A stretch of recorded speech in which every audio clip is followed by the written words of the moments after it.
जब वो महज 12 साल की थी तो उसके चेहरे पर फेशियल हेयर ग्रोथ होने लगा। अपने चेहरे पर आती दाढ़ी की वजह से लोग उसका बहुत ज्यादा मजाक उड़ाया करते थे, जिसकी वजह से उसका मोराल बहुत ज्यादा डाउन हो गया था। लेकिन आखिरकार उसने इस सिचुएशन से लड़ने की ठानी।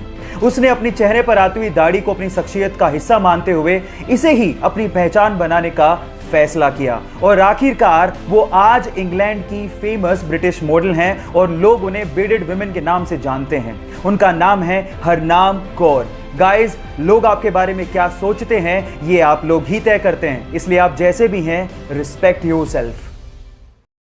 एक बार एक व्यक्ति भगवा चोला पहन के ट्रेन से जा रहा था। उसके सामने दो अंग्रेज औरतें बैठी थी जो कि उसका भगवा चोला देख के उसका मजाक उड़ा रही थी। अचानक से दोनों अंग्रेज औरतों की नजर उस व्यक्ति के हाथ की घड़ी पे पड़ गई जो कि थोड़ी महंगी लग रही थी। तो उन अंग्रेज औरतों ने सोचा कि क्यों ना इसे लूट लिया जाए। उन दोनों अंग्रेज औरतों ने इस व्यक्ति से कहा कि तुम हमें ये घड़ी दे दो, अदरवाइज हम लोग पुलिस को बुलाएंगे और ये कहेंगे कि तुम हमसे बदतमीजी कर रहे थे। उस व्यक्ति ने बात सुन के भी अनसुनी कर दी और ऐसे रिएक्ट किया कि उसे जैसे सुनाई ही नहीं देता। फिर उन दोनों औरतों ने उसे इशारों से समझाया पर वो तब भी नहीं समझा। फिर उसके बाद उस व्यक्ति ने दोनों अंग्रेज औरतों को इशारों से कहा कि जो भी कहना है वो लिख के दे दो। तो उन दोनों अंग्रेज औरतों ने ये लिख के दिया कि तुम हमें ये घड़ी दे दो, अदरवाइज हम पुलिस को बुलाएंगे और कहेंगे कि तुम हमसे बदतमीजी कर रहे थे।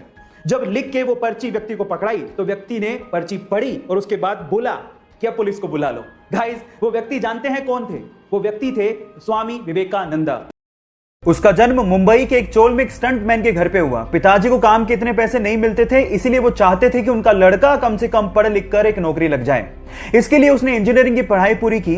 लेकिन इसी दौरान जब उसे एक जॉब का लेटर मिला तो उसने अपने पैशन के लिए उस जॉब के लेटर को फाड़ते हुए कहा कि वो 9 से 5 की नौकरी के लिए नहीं बना है। इसके बाद उसने गैंग्स ऑफ वासेपुर में एज एन असिस्टेंट काम शुरू किया और फिर पीछे मुड़ के कभी नहीं देखा। मसान मूवी से उसने सबका ध्यान अपनी तरफ खींचा, राजी मूवी से सबके दिलों में जगह बनाई और संजू मूवी के कमली किरदार से उसने सबको रुला के रख दिया। फिर उसके बाद उरी मूवी में दमदार किरदार करके नेशनल अवार्ड तक जीता। 3 साल पहले जिसे कोई जानता तक नहीं था, आज उसने अपनी एक्टिंग और अपनी मेहनत से करोड़ों दिलों में जगह बना ली। विकी कौशल के इस मेहनत के लिए 1 लाइक तो बनता है। मुंबई में रहने वाले एक 13 साल के लड़के का अगले दिन मैथ्स का एग्जाम था। जब बुक ढूंढने गया तो पता लगा कि गलती से उसकी बुक मुंबई में रहने वाले अंकल के घर पे रह गई है। तो उसने पापा को कॉल किया और कहा कि क्या आप किसी लड़के को भिजवा कर बुक मंगवा देंगे? तो पापा ने कहा ये पॉसिबल नहीं है, सब बिजी हैं। तो फिर उसने कहा कि क्यों ना अंकल को कह दें आप कि वो कुरियर करवा दें। तो पापा हंसने लगे कि पहली बात तो सेम डे कोई कुरियर देगा नहीं और अगर देगा भी तो बहुत ज्यादा चार्ज करेगा, जितने में तो तुम बुक खरीद लोगे।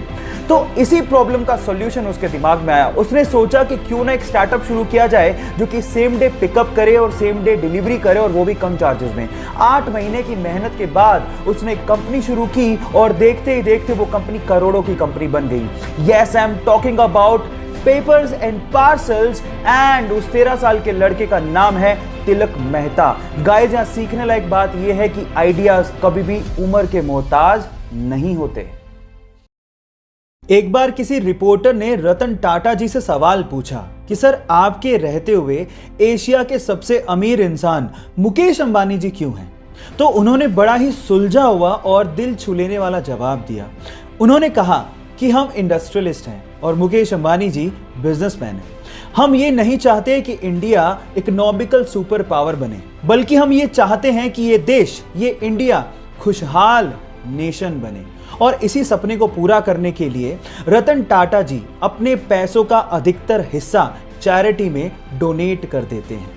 आपको रतन टाटा जी का ये ख्याल सुन के कैसा लगा? चैट सेक्शन में लिखना मत भूलिएगा।